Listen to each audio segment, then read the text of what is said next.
been letting people know all week. I'm like, hey, just want to remind you guys, it's Gunnar Nelson fight week, folks. In case you forgot, my man, come on, we have not seen the man since 2019.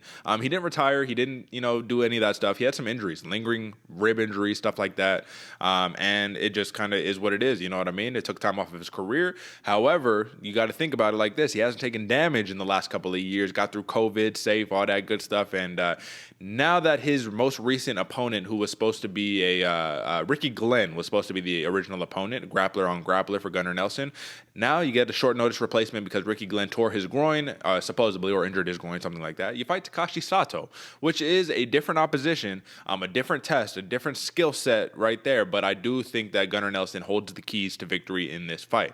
This is a welterweight contest with a minus 360 favorite in Nelson, plus 280 comeback for Takashi Sato. Now, I really like Sato, AJ. Even though he lost his last one, he got arm triangled by Miguel Baeza, hot prospect in the welterweight division. I like Sato. He's 2-2 in the UFC, and he's got bombs in his hands. His losses are against Bilal Muhammad and Miguel Baeza. So what is the common denominator between those fighters and Gunnar Nelson? These boys can grapple, and you don't want any part of that. So Gunnar Nelson, he is one of those pioneers of that karate stance, that Wonder Boy style stance, right? Where you just bouncing, getting in, throwing a kick up top, going in with the strike, throwing in that long, you know about this, AJ, throwing in that long right cross out of that karate stance and then mixing it in for a takedown. That's Gunnar Nelson's game all day long, and I do think he'll be able to put it in effect against Takashi Sato. How long before Gunnar Nelson gets the first takedown, AJ? How long is it going to take for the nerves to, wear off and he initiates the game plan? I think he gets to round one, maybe middle of round 1, minute and a half, 2 minutes into round 1. I think he plays it out a little bit, gets comfortable. Seeing the biggest thing for me, if we see a little bit of that Gunnar Nelson rust come out from being off for 3 years, 3 years, 3 years. Is that going to be the case? If it does, I think it takes him a little bit. To kind of feel it out. I love the striking of Gunnar Nelson, man. You're talking about that karate, that bouncing in and out. The biggest compliment to that, though, is when you're bouncing, you don't know when you're going to attack. You don't know when it's going to come. With Gunnar Nelson, he has a tendency to kind of sit back on that back foot, trying to lure you in, and then blitz on that right hand. So I think Takashi can see that coming. But if Gunnar Nelson get the takedown early round 1 and just make that a drowning kind of fight, I think it's going to be very, very nice for him. Yeah, it's going to be tough because Sato's coming into this fight knowing that's the game plan. This is a legend. You've watched film on film on film of Gunnar Nelson, you know what I mean? So that's one of the problems when you're the Dominic Cruzes, the Gunnar Nelsons, you know what I mean, the OGs of the game. Even the Volkovs, the Andrei Arlovsky, it's like you could watch every fight that you've got 30 fights to watch, you know what I mean? For Gunnar Nelson, like I said, this is his first octagon return since 2019. His last fight was to Gilbert Burns. He lost the decision to Gilbert Burns. He has 6 victories via submission, man. 4 rear naked chokes, 2 guillotines, and his only loss has been he's only been finished once, right? So my question to you on this one, my man, is that Gunnar Nelson has the propensity to say, rear naked choke, let me take the back, let me get in the guillotine. He has I posted it on Instagram, and a beautiful guillotine victory against Alan Joban, man. So that goes to show he could deal with the striking, you know what I mean? And he hit him with that clean right hand, wobbled him, got him down, guillotine, finished him off. Takashi Sato has to land the big bomb out of that southpaw stance, that big left hand. So this is a switch fighter versus a southpaw.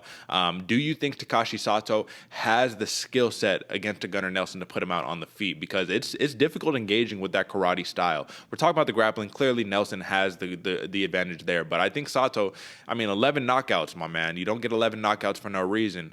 I think that for Takashi Sato, 13 of his 16 wins are via finish, my man. 8 of the last 10 via KO. 3 of his 4 losses are via submission, though. So talk to me. What do you think?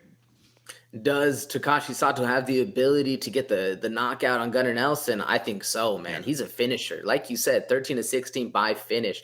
Yeah. What was it? 8 of those by knockout. This dude has a lot of power, man. Packs bombs. He just needs work on the ground. So if he can avoid that ground game, then get those hands working, I think we're going to see a lot of success. I also think we're going to see a very motivated Takashi Sato. After losing the one to Bilal Muhammad, comes back and absolutely destroys Jason Witt. Then goes against Miguel Baeza, doing pretty good on the feet, doing pretty nicely, and then gets caught up in an arm triangle choke. I think he has finally, or I hope anyway, that he has finally learned that the ground game is where he needs to focus on, because he's so talented in the hands and feet. But then once you put him on the ground, he's a fish out of water, just squirming around.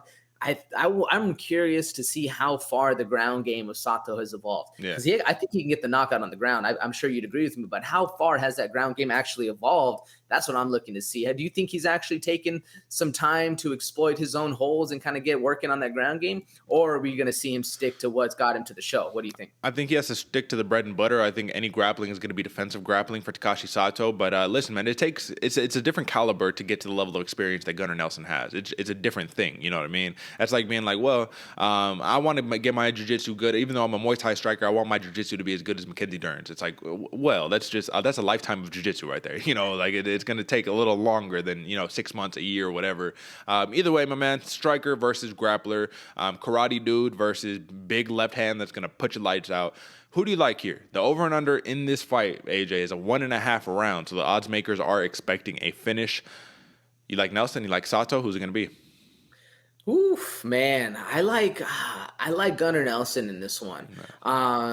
This one is actually a coin toss to me because it all depends on how smooth and how unrusty Gunnar Nelson is going to come back to the cage. If he's super jittery and super rusty, and Takashi Sato is able to get something quick, I think that's his best route for victory for Sato. But I mean, Gunnar Nelson's an OG, man. It's hard. It's hard to be able to say that. So I actually had to. This one to me, it was a coin toss, and I had to go back and look at the favorites, man. Look at the odds on this one. So I actually did a little bit of more research, and Gunnar was a negative 400 on this one, but I could see it's gone a little bit the other direction. I'm still rocking with Gunny. I'm still going. I'm going Gunnar Nelson by decision. I don't think he's going to get finished. I think it's going to be a long one, kind of work his way back into it. Gunnar Nelson by decision, taking the over. What about you, Derek? I think Gunnar Nelson by decision is the safe play here. Takashi Sato could get the upset. I mean, plus 280, I think it shouldn't be that high in terms of an underdog for him. But I'm going to take a little bit of a risk here, and I'm going to go Gunnar Nelson via choke. Some choke. Either a guillotine, either a rear naked choke. Like I said, he has a propensity to do that. And when we look at his last 5, man, he choked out Alex Oliveira, rear naked choke, and Alan Jobon. Both second-round finishes, so I'm liking a second-round finish here against Takashi Sato. That first round, it might take him a little minute to warm up to get that ring rust off, but if you're Dominic Cruz, you don't believe in ring rust, brother, so you know what I mean? That doesn't exist. Either way, Gunnar Nelson, and I said 2 rounds, so yeah, I am taking the over, brother, and you said decision, so over and over.